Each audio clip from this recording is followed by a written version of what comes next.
Hello there. This is General Grievous, and you are watching the Cantina Club.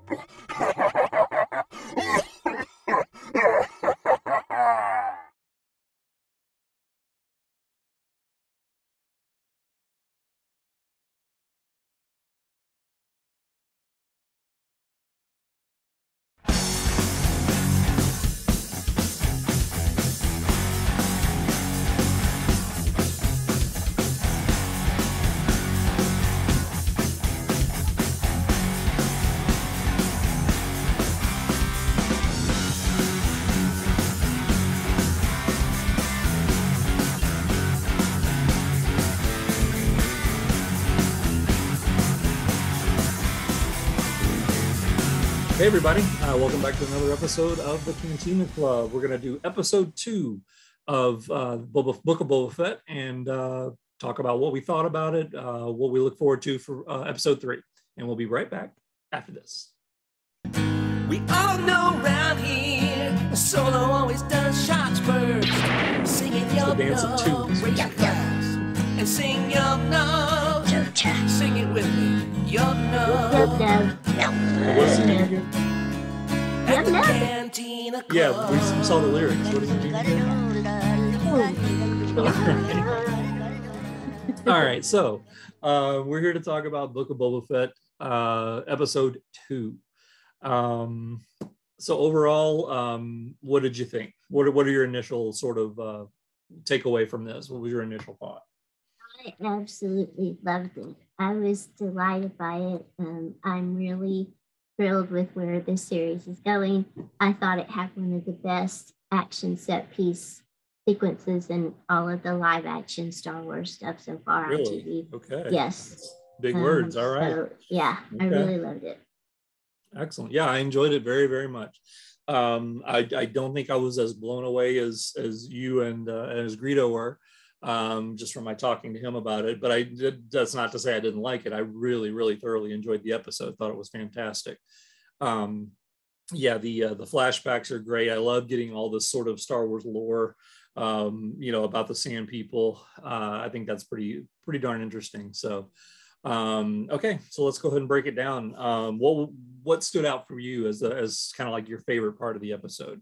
Because obviously we're still doing the 2 timelines, of present day and then 5 years prior, when he's just getting out of the Sarlacc pit and trying to figure out, trying to nurse himself back to health and get into the Tusken Raider clan. My favorite part was definitely the train robbery and the follow-up of the integration into the Tusken tribe, where he earns his robes and his gaffy stick, the making of the gaffy stick, and the wonderful warrior dance at the end. And I guess I'll talk in more detail about that later, I guess, if we go through it later. But that to me was a highlight of the whole thing. It was a thrilling way to end that episode. Right. What about you? I thought, as far as the flashback is concerned, my favorite part of that whole storyline was the train. It really was kind of a throwback to an Old West type of thing, where there were like the train robbers and all that kind of stuff. Although even though they were trying to liberate it, basically, it still had that same feel to it, just in the Star Wars motif. But I thought it was fantastic. I loved the action. I loved the planning that went into it.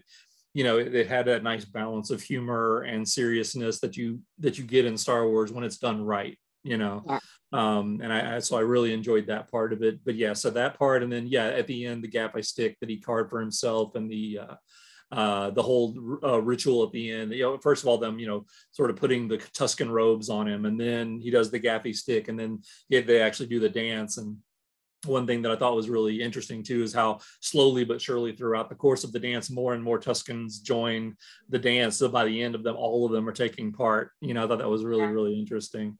Yeah, it was a wonderful, I guess since we're talking about that is my favorite moment in the episode that just really spoke to me at the end. It also seemed like, since this is a story about him helping the indigenous people there of Tatooine stand up against the Pipe Syndicate that's trying to run spice through their lands. I really loved the fact that warrior dance at the end was kind of a tribute to Tamira Morrison's own indigenous Maori heritage, with the warrior dances. And it was just it was such a moving way to end the episode when it's almost like we were talking about the last episode review. Greedo mentioned that he thought maybe further flashbacks with the Tusken Raiders would give us a sense of the evolution of Boba Fett from the bounty hunter who's more concerned with individual greed and doing whatever he has to do to satisfy his individual ambition to his connection with honor and leadership and community, because obviously that's what he's trying to do in taking the role of the daimyo, taking over Jabba's territory and ruling a different way. Where did those values of honor and respect come from? And I felt like that final scene where he was dancing with the Tuskens just showed how his fierceness was then wedded to that sense of honor and a sense of respect for community that is going to give him a good leadership foundation. How he's going to use that to take over the Jabba's crime syndicate, I guess we're gonna have to see. So. Well, that's kind of the unknown right now. Is A, what are his motivations? B, what type of character is he going to truly turn out to be? And I think there's a few different ways it can go. And I mean, if you don't mind, we can talk about some potentials here. I got a couple of ideas that I've been kind of mulling over that I think that one of my gut instincts is telling me that maybe he clearly looks to me anyway like he's planning on sticking around with the Tuskens for a while. He doesn't look like he's like, okay, I'm good, I'm out. It looks like he's accepting the fact that he's in the tribe now. So maybe he does just join in with them, and who knows, maybe he's there for 3 or 4 years, or basically for that whole period of time, and perhaps something tragic happens to that group. Maybe the Pike Syndicate finally gets sick and tired of paying this toll, that he makes them pay after a few years, and they end up coming up and they go to war with him, and they end up wiping out most of his tribe. And maybe that's why the idea I had was that maybe that's the motivation for why he wants to become a crime lord, as it were, to take over Jabba's territory. So basically he can become a part of that world to take down the Pikes. Yeah. That's... And you were already seeing that in the scene where he actually sat on the crates and confronted them and made a deal, and made you have to pay a toll. Right. And so he was becoming a crime lord rather than a bounty hunter. Right. And I think that that it was a protection racket, Yeah. It was real interesting at the beginning when he confronted the mayor of Mos Espa. Yeah. And he brought the assassin to the mayor, and he had brought him there to threaten the mayor. You hired this assassin. The mayor says, no, I didn't, but thank you for bringing him in. He's a criminal. I'll pay you the bounty. And he said very distinctly, I am not a bounty hunter. Right. And that line really shocked me, and I think that the end of the episode showed that he had transitioned beyond that to where he's a leader in a different way. Right. And so, I think maybe that going forward, I agree with you. Maybe it's going to have something to do with what happens to the Tuskens. He seemed like he was so close to their culture. Why is he going to try to take over Jabba's syndicate? Exactly. Why did he leave them? Right. We haven't gotten to that point yet. Obviously, there's got to be something that's going to motivate him to change what he's doing now to get him to want to take over Jabba's territory from Bib Fortuna and go forward with that, because that's obviously completely a 90-degree from what he's doing right now. Yeah. So there's got to be something that motivates that, and we just don't know what that is yet. Could be something tragic, or perhaps I don't know. I mean, maybe he does ultimately want to just become part of that world for reasons, again, unknown. And he's keeping, the Tuskens as like his ace in the hole, as it were. They're going to come out to his rescue whenever he needs it. Like whenever the chips are down, boom, there comes this army of Tuskens, who knows? But because obviously the Tuskens are pariahs, basically, as far as Tatooine is concerned. They're literally they're probably not considered, I guess, as low as like Jawas and droids, but they are, but they're probably the next lowest, social, level on Tatooine. People just, automatically just discount them as savages and, loners and savages, basically. And they are not just his allies now. He is one of them, so I think that they would back him, if he needed help in the future. So I think even if we don't get a whole lot more like a tragic loss of them in a flashback. We're probably going to see them in the present time, showing up in the present timeline in the future at some point. Yeah, that should be interesting, I think. So let's talk about the intro section of the episode, I guess, the current present day, as it were.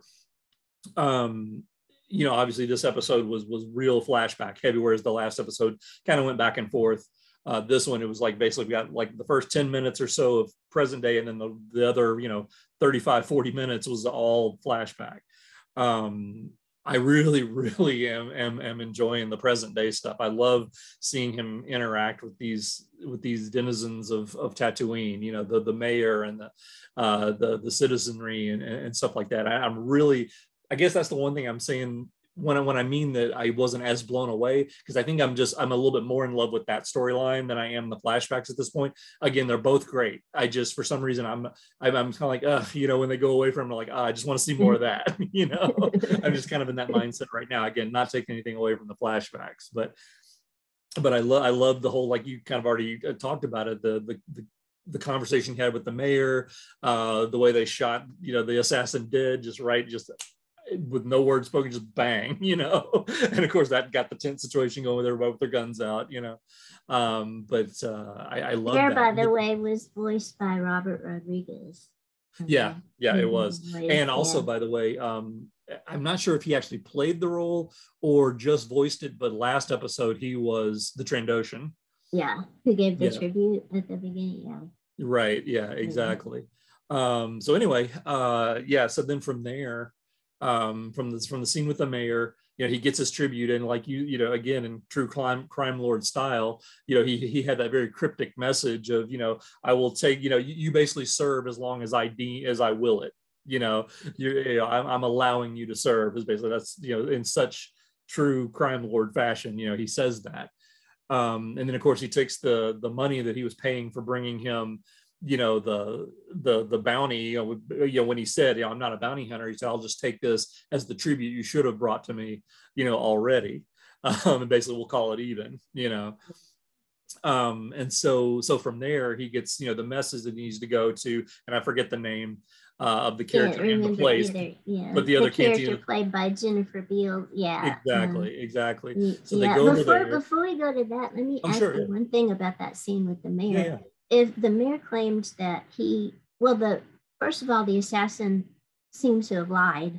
when they threw him in the Rancor pit, and he said, okay, it's the mayor hired me. And I love how the Rancor just like got this. Let's actually talk about that a little bit. The Rancor turned out to be a rat. the Rancor has an incredible reputation to where top-notch assassins who will not give up information when they're about to have their throats cut will speak as soon as they think a Rancor is going to tear them apart. They'll but he lied. He lied though. He lied. So, right. Exactly. The mayor said when it wasn't true. I'm glad to have had the reference to the Rancor though, and I liked seeing Fennec Shand and Boba Fett looking down through the down into the pit. That was a great scene. But that was interesting. I love the way they filmed it, just the door coming up, but it was very, very throwback-ish, you couldn't help but have visions of Return of the Jedi and that whole scene and everything. It was really, really interesting and really cool. Even when Fennec Shand escorted him into Jabba's palace, manacled, like Princess Leia disguised as the bounty hunter, bringing right at the beginning that was Chewbacca great. In. But he lied. Okay, so that takes us to the scene with the mayor. The mayor says, no, I did not hire the Nightwing assassins to take you out. You need to start thinking about who did. So who do you think did? Do you think maybe it's the Pike Syndicate? Since he is starting to encroach on their business? No, I think it's the Hutts. Oh, okay. Because next we go to the Hutts arriving, the Hutt twins.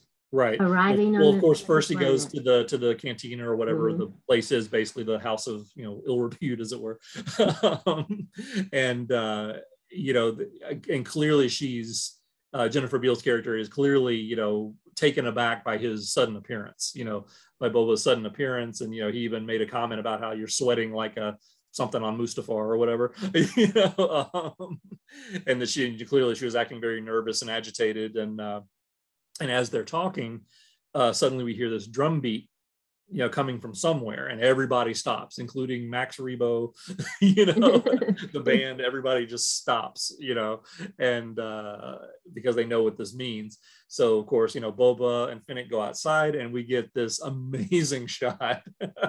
I mean, it literally was like my favorite shot in the entire episode of this little giant litter being, you know, carried by all of these Twi'leks, you know, with two, not one, but two Hutts. Twins. And they call them the twins, the brother and sister, riding on top of it. And I have to say, my favorite moment of all of this was how he was using the rodent as like a sponge to sop up the sweat. Poor rodent squiggly and trying to get away. Yeah, And he's it's just wiggling, making these faces. I'm sweating a little bit, you know. give me a second. That was so perfect. Oh, the rodent, by the way, I read online is from the Star Wars. It's a species from the Star Wars comic books from the 1980s. It evidently appeared in many comic books of the 1980s. I can't remember the name of it. Okay. But they even had a storyline about that species' homeworld in the 1980 comic Of course book. they do. Only Star Wars will produce an entire, you know, about a rodent based on a homeworld.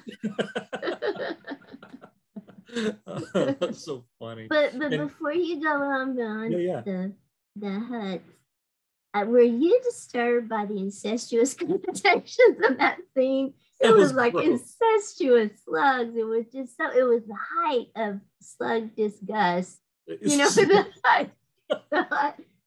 disgusting the Hutts are in the Star Wars universe. They come riding in on a litter intertwined together right after Boba Fett has said that they can't be here. They're too preoccupied with participating in the debaucheries of their homeworld. And then the homeworld, of Nal Hutta, and then suddenly they show up there all intertwined on the litter. A review I read online, the critics said that they were the Hutt version of the Lannister twins. And I was like, that's good. That's actually very accurate. Uncomfortable feeling. And even down to the sister giving the orders, you know, the sister was the one speaking behind her fan. She would give orders, and then the brother would deliver her edicts to the multitude. Exactly. While she's hiding behind her fan. Yeah. I love that dialogue too. It was really well done too. You know, it's like, well, my sister's less forgiving than I am. She thinks I should just kill you now. You know? Why not? Yeah, why not? Just be done with it. She's the brutal one. Yeah, it did remind me of the Lannisters. I think he's just the hapless brother pawn. Right. She's the one who's really maneuvering things. Well, what about the introduction of the Wookiee? Because that's also a character from the comics. Correct. Are you familiar with that character? I am not. I'm not. I've not read those. I've read some because he's appeared in the Darth Vader series. There have been several comic series on Vader and the Dr. Aphra series, which I've read a little bit of both, but I haven't read the sections that have Black Chrysanthemum, I think is the character's name, Black Chrysanthemum. And but I know that from the videos I've watched of people breaking this episode down who are familiar with the lore, their heads are exploding because apparently he's like this really cool character from the comics or whatever. I did read one of the Darth Vader comics where Darth Vader hired both him, Chrysanthemum and Boba to do something. And I only read that one comic, and it did look awesome. The Darth Vader series looked incredible. I've read a few others of the Darth Vader comics, but the one that I did see had him hiring the two of them together as bounty hunters. So it seems like that character has a past with Boba Fett too, a history. Right. So that will be interesting where we will go with that moving forward. Because obviously the Hutts are coming back. They are not going to give up their claim. No. And they've got him as a strong arm for them. Yeah. So we'll be seeing more of him, I know. Oh, I'm sure. Yeah. And I mean, I just have to say that was one badass looking Wookiee. Just the look on his face and the size. That is not Chewbacca. No, you don't want to mess with him. Yeah, you do not want to mess with that guy. And I thought let me ask you before I tell you what I kind of heard on another video, and I didn't really think about it that way. So at the end, when the Hutts are leaving, and that look that Black Chrysanthemum gives to Boba. How did you interpret that look? I really don't know. I thought it was more of a kind of understated threat. But I don't know enough about their history. Right, I don't know enough about their history. That's the thing. I don't know about their history, but I kind of like you. I took it as just this, sort of semi-veiled threat, Yeah. However, again, I watched a video with people who are familiar with the lore, and apparently, he and Boba were fairly tight. So it was almost more of like they're interpreting it more of as a hey, it's just business. You know how this works. Okay. It's almost less like I like you. We've been buds, but if you do something that they don't like, I got to take you out. That kind of thing. Yeah. That makes sense if they worked together extensively. Right. In the comic book. So now I need to go back and read those comics. Same here. Yeah, I need to look those up and read some of those. Like I said, the Vader series issues rather that I've read are really good. And then a few of the Dr. Aphra issues I thought were really interesting as well. So okay, so that basically wraps up the present day stuff. We sort of after that, Finnick and Boba basically speak. Boba even kind of threw out there, well, maybe that settles it. They're leaving. She's like, no, you know better. And he's like, yeah, I know. I don't believe that. We definitely haven't seen the last of the Hutts or their attempts on his life. So then from there, we basically get another quick back to tank scene and then into the rest of the episode, which is all the flashbacks. So what else about the flashbacks that we haven't already discussed kind of jumped out at you? What else did you kind of take from all that? First of all, the whole story structure of using the flashbacks to present his evolution is still kind of, it's contrived and everything, and throwing him into the back to tank every time. But I think he probably needs back to tank. It sounds like he has to have regular back to tank treatments after getting out of the Sarlacc pit. So it's something that he has to go through. And the flashbacks are so good that I don't mind that contrived. I really, I know you love the present day stuff, but for me, the really strong point, the present day stuff is moving slowly at this point. Right. Exactly. The stuff I'm really taken by are the flashbacks that show, they give us more background on the Tuskens and show Boba's evolution into what he's going to be now in the present day. And I loved everything about the flashback, from it opening with him training with the Tusken champion, and getting his ass kicked over and over again. And by the way, that champion's played by Joanna Bennett. If you look in the credits at the end, she is incredible throughout this episode. In the attack on the train, in the training sequence. Oh yeah, I love this character. In the gaffy stick, when they make the gaffy stick. Oh yeah, her body language is perfect. So she's great. She's a standout Tusken character to me. Absolutely. Especially in the sequences this week. And then when we get the train first make the attack on them and take down the Bantha and several Tusken Raiders, and we get Banthas go down twice in this episode. Banthas are very stubborn creatures. I mean, they're trying to move them, and they're like, no, I'm not moving. I'm not going anywhere. But boy, they go down like a stack of bricks. Whenever you shoot them, they're down instantly. Banthas. No Banthas were harmed in the making of this episode. Exactly, no actual Banthas were harmed. But the train coming through, I really enjoyed when it first appeared, because I was like, what the hell is that? I thought it was like some big worm thing or something. I was like, what is this creature? What is a mechanical worm? And then I began to realize, it's a take on a train. We're going to have a train sequence in this. It's like a hover train. Yeah. And the empathy that he felt for the Tuskens that had been shot, that had died when they had their funeral, then leading to his plan to take down the train. Okay, let's talk about the smackdown at Tashi's station. We cannot go there. I loved that. I loved it. He sees the bikers in the distance, riding, having their joy ride. He's like, that's when he gets his I know what I'm gonna do. I'm gonna I know how to do this now. Take those bikes. What did you make? You tell me about what your reaction was to the Tashi Station sequence. I loved it. I thought that was so cool. I mean, to see Tashi Station again, for those of you who haven't seen the deleted scenes, go watch them on YouTube right now, and that'll explain a lot about the scene that was in that episode. But yeah, that was really cool. Obviously, we can't go any farther without talking about the cameos, that we had with the two characters who were also in the deleted scenes and never made the final cut.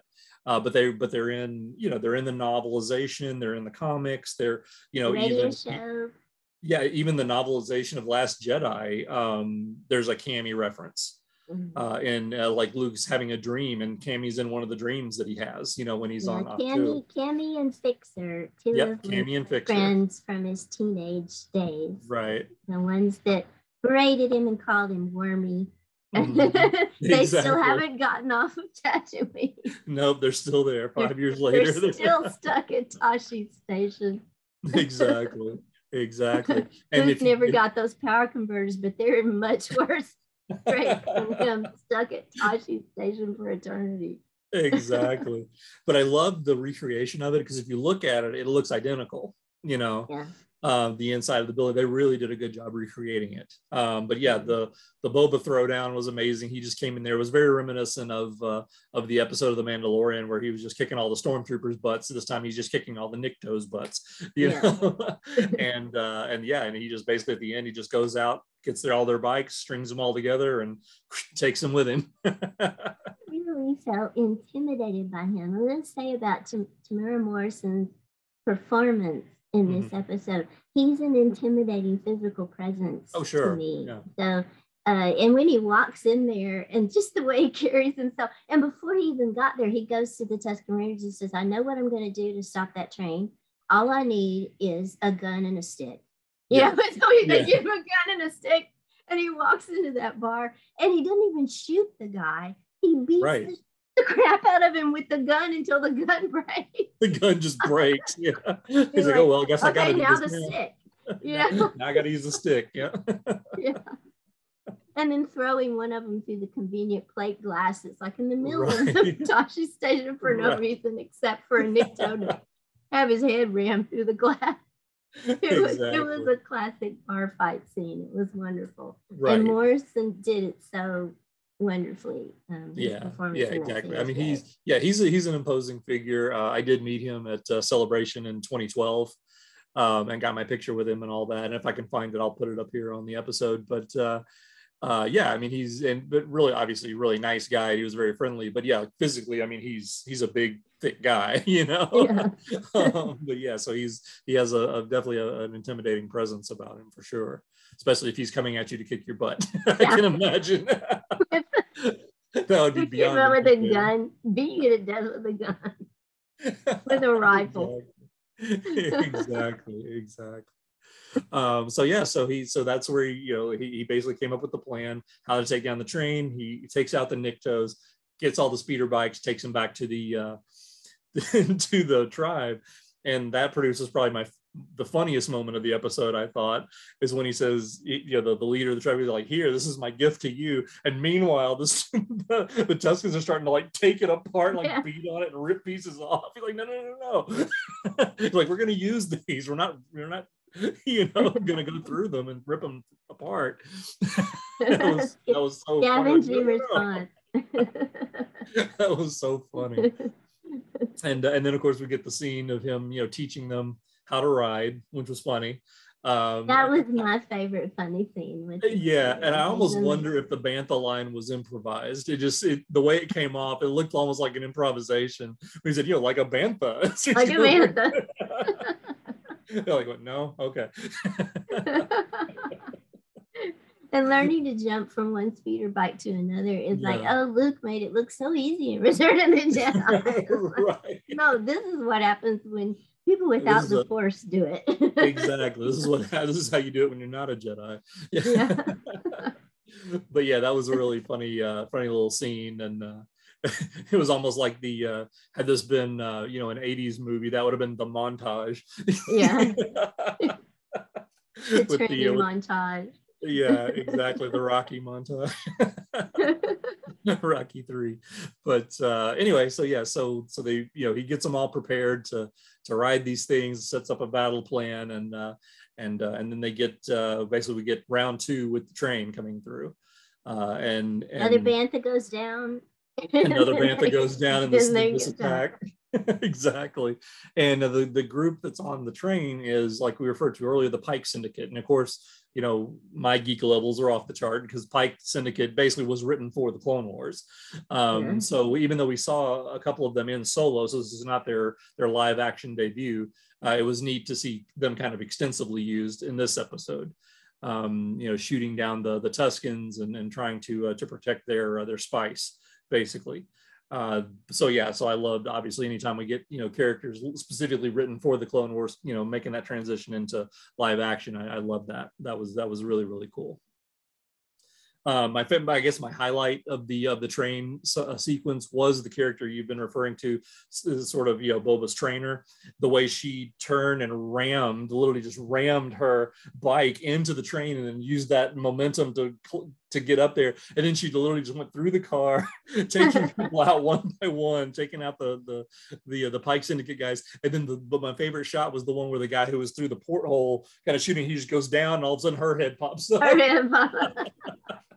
When she got serious, perfect. She got serious. It's like, okay, I'm getting aboard this train. Yeah, exactly. The whole sequence, this is why it's one of my favorite action set pieces of live Star Wars TV, Star Wars so far, is that it was so well choreographed, so well directed. Steph Green was the director of this episode, and I read that she's directed stuff for Watchmen, the wonderful Watchmen series, Luke Cage. I have not seen stuff like The Preacher, Men in the High Castle, you know, some genre that's TV phenomenal. shows. Yeah, that's such a good show. Yeah. Yes, so she did wonderful work on this episode, and that the choreography of the action, it was just heart pumping. It was exciting. It looked totally convincing too, with the speeders attacking the train. It looked real. Very little seemed like it CGI distracting, you know. It looked more like stuff that was more like practical effects, though it couldn't have really fully been. And so it was just so well done throughout. I loved the robot engineer. Who seemed like he was crazily suicidal to me. Like, he's like, the train's being attacked. Okay, I'm just gonna speed it up like I'm gonna wreck it. Yeah, I was wondering about that too, because I was thinking, like, well, what is the motivation for the droid to just like jump out to his death? But then we realized it's not to his death. Because he basically he looked like almost like a little mini Grievous at that point, the way he walked, you know. The robot was wonderful. That's one of those little side characters thrown in that's a delight, you know, when they work well. And just the whole sequence was great. And then leading to Boba Fett kind of claiming the crime lord role by negotiating the tribute between the Tuskens and the Pike Syndicate was really cool too. Yeah, I love that scene, and the way the guy denied, you know, well, what does spice even look like? Yeah, you know, I don't even know what spice looks like. Yeah, sure. Well, spice. Why would I be carrying spice? You don't run the spice mines of Kessel, from which I have escaped repeatedly and been recaptured, and exactly. I have the record for recaptures. I know what's going down there. So. Yeah, and he knew too. Gundark knows. He knew too. He's like, okay, they're like, "Are you going to kill us?" And he's like, "Well, it all depends on your answer to this question. Are you running spice? You know, spice? I don't know what spice is. That's the wrong answer. What does spice look like? Yeah, that. Wrong answer, dude. Yeah, right. Yeah, it's not looking. I love that line too. It's like, it's not looking good for you. Yeah, I love that line. This is not looking good for you. But again, in that scene, what's interesting is something that Greedo noted in our last review is that Boba Fett is showing restraint. Yeah. You know, he could have just killed them, annihilated them there, but he saw that this was also a means to gain resources for the Tusken people. Yeah, you know, so you make a deal. So that was pretty cool too, as it seems to be forecasting where he's going with the ruling by respect rather than ruling by fear. Yeah. In the present timeline. Right. Yeah. No, it was well done. Like they're definitely taking the mafia route to this, because that's literally how it would work in the mafia. You're not just taking out your rivals. You're making a deal with them, and holding them to it. We'll protect you if you pay us, and then we help each other, kind of thing. Yeah. Exactly. It's not just senseless killing for no reason. Yeah. You have to find a way to work the system, and you seem like he's starting to do that there.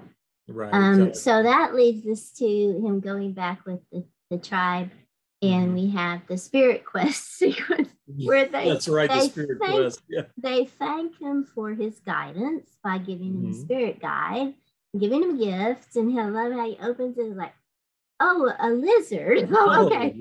Thanks. Thank you. And then the lizard enters into his brain through his nose. Right, literally jumps up his nose. The funniest moment to me in the whole episode is when he's coughing and he says, I'm sorry, I think I may have swallowed it. And he's apologizing to them. I think I swallowed your gift. I didn't mean to, but yeah, that was so funny. Best spirit quest introduction. Yeah, best ever. Spirit quest there. So what did you actually think of the visuals there? What did you think of all that? I liked it because it seemed like, again, more the evolution of the character, where he finds in his vision, he goes out into the desert and finds a barren tree in the desert, and then becomes entrapped in the branches, and we get flashbacks to him being left on Camino, his dad flying away, Jango Fett flying away, as he's there with all of the waves rushing on Camino. And then he's stuck in the Sarlacc pit fighting. And so it seems like it's kind of a combination of this, a record of his struggles of loss and trauma and entrapment from the time he was a kid. Being alone. To the time to the time he's an adult. And it ends with him breaking out of the Sarlacc pit, so that the moment that we saw in the first episode now takes on new connotations. Once he breaks out, he's a new person. So it's a moment, it's not just trauma, loss, and suffering. It leads to rebirth and to new growth. And so it becomes a triumph. And he returns to the Tusken people with a branch that he pulled from that tree in order to escape, that then becomes his symbolic weapon for entrance into the tribe. I thought it was a really cool sequence. I loved it. Yeah, the visuals were really intense, and I loved the fact that they added like the little Jawa eyes in the background, like we were watching him. That was really a creepy touch, actually. Yeah. The whole thing kind of, I like how like so much of the flashbacks have taken place wordlessly, and how that sequence wordlessly conveyed, his evolution from the values that he gained from the trauma of his childhood and his adulthood into something that's developing to new qualities of leadership and strength that we see in him at the end of the episode. Agreed. Yeah. And then when he goes back to the Tusken people, then we have the wonderful montages where he is clad in the Tusken robes. They make the gaffy stick, and then they have the warrior dance. So you want to say anything more about that sequence? Just that I really love that. That was one of my favorite parts of the whole flashback, was just that lore, that Star Wars lore that we've never heard about. That's what I love about what we've gotten so far in the first 2 episodes, is just the expansion of what the Tuskens really are like. And I think like most things, there's good and bad. Maybe, and again, we haven't really said the name of this episode was the Tribes of Tatooine. And, there's good tribes, there's bad tribes. Maybe the ones that Anakin killed, that kidnapped Shmi, those were the bad ones. They were really perhaps evil, whereas, you can't, based on what we've seen so far with this group, you can't quite see them doing what they did to Shmi, leaving her chained up to a trussed up like that, like they did. But I thought it was interesting just kind of get a little bit more lore as far as what, that they're not just these crazed animalistic type of humanoids, that are just out for blood, like they're not just sand people. They have their own culture and traditions.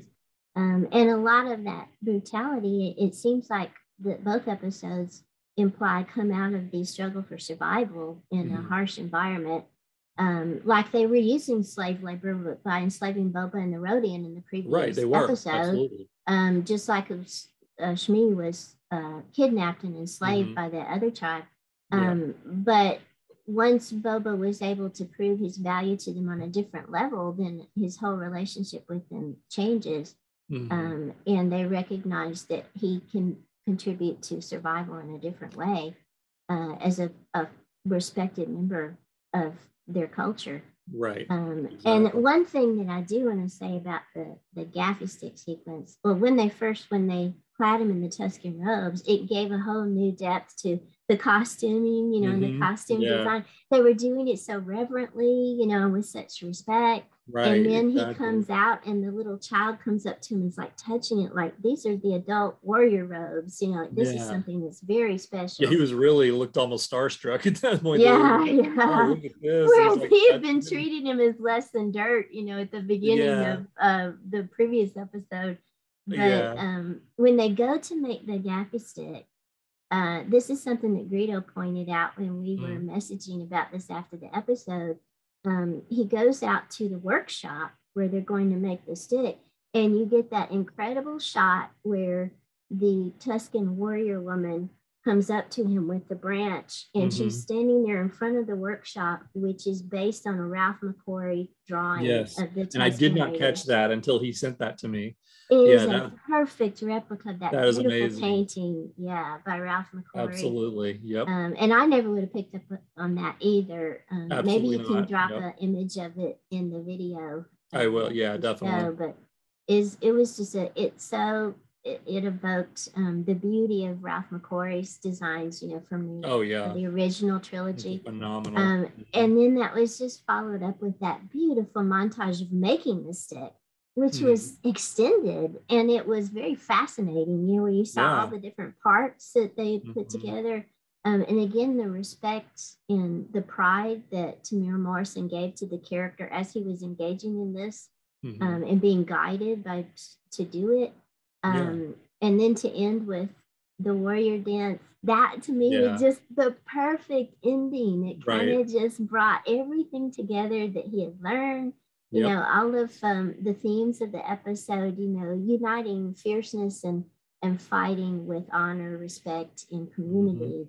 And again, the tribute to his own Maori heritage with the fight dance was beautiful. Exactly. Exactly. I was just my heart was pumping at the end of the episode. This is just a really fine episode. That was it was really well done. So speaking of that, since we've kind of wrapped up what basically happened in the episode, what's your rating for this episode on our 10-star scale? Well, my rating originally was gonna be a 9. And then I started thinking, I remember Greedo warning us back when we were ranking the Mandalorian episodes, save your 9 and 10s for what's going to come. So I think I'm going to put it in 8.5. Okay. And we talked to Greedo about his ranking too before this episode, even though he couldn't join us today. And he was an 8.5 too, which is amazing. Which is huge for me. That's Captain Negative. I really wish Captain Negative could have been here with us to explain. His 8.5 rating of only the second episode of this series. Okay. Right. Maybe he can talk to us about it next week when he joins us for the third episode. But 8.5, this is historic. 8.5 for only a second episode from Greedo. And I agree with him. That's unheard of. Yeah. What's your rank? For me, I'm going 7.5. So I really, again, thoroughly enjoyed the episode. Loved it. Just looking forward to more on the current timeline to really see where they take it. But I have loved the Tuscan lore that we've gotten. And all the flashbacks have been amazing. So really strong. The only reason I don't rank it all the way up to a 10 is I enjoyed it so much is that I feel like the present day, there's still some little bit of disjoint between the present day and the flashback. And I feel like the present day timeline is going maybe a little too slowly. Mhm. So, because we only got what 4 episodes left now, or 5? Five episodes, yeah. Mhm. So I'd like to see a little bit more going in the present day. Yeah, but, I mean, I'm kind of guessing that maybe they're going to start flipping it now that we've gotten most of that Yeah. story, you know, of the backstory to where he's now part of the tribe. Maybe next episode, say if it's 55 minutes long, like the last episode, maybe it'll be more like 80% the current timeline, you know, 20%, you know, flashback. So we'll see where it goes, but I'm definitely looking forward to the rest of the series and to see where they take it, and to see what other cameos we get, because I have a feeling we're going to probably get some big ones. Yeah. Yeah, definitely. Delighted overall. Excited for more Star Wars television. Yeah, This is very, very enjoyable.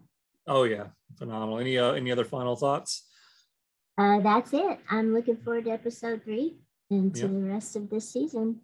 And Absolutely. I'm hoping now, this has been so good. I'm really looking forward to the Obi-Wan series set on Tatooine as well. Yeah. Oh, absolutely. Yeah. I think that's what most Star Wars fans are looking most eagerly towards this year's the Obi-Wan series. So, all right. Well, those are our thoughts and what we're looking forward to for next time. But we'll be back next week with another wrap up of this of the episode 3.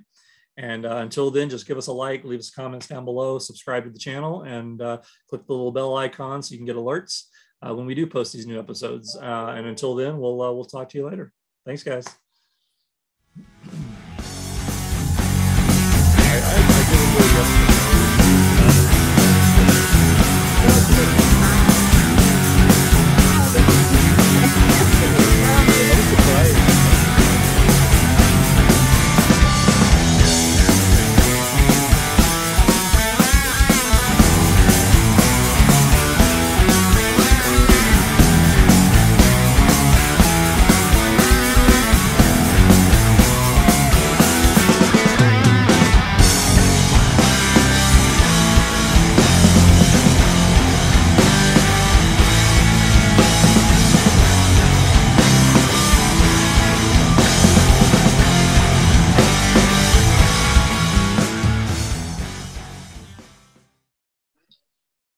Oh, say something again. Ready. Okay. Oh, wow. Because when you said ready last time, literally like there was nothing. I am ready. I was like, oh crap, her mic just cut out. No. All right. Hey everybody, welcome back to episode 2 recap. Oh, well, or not. And cut.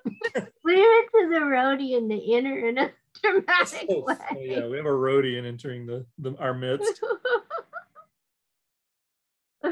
You've all learned you can't trust those Rodian. Yeah, you think traders are bad. You know, try trusting a Rodian.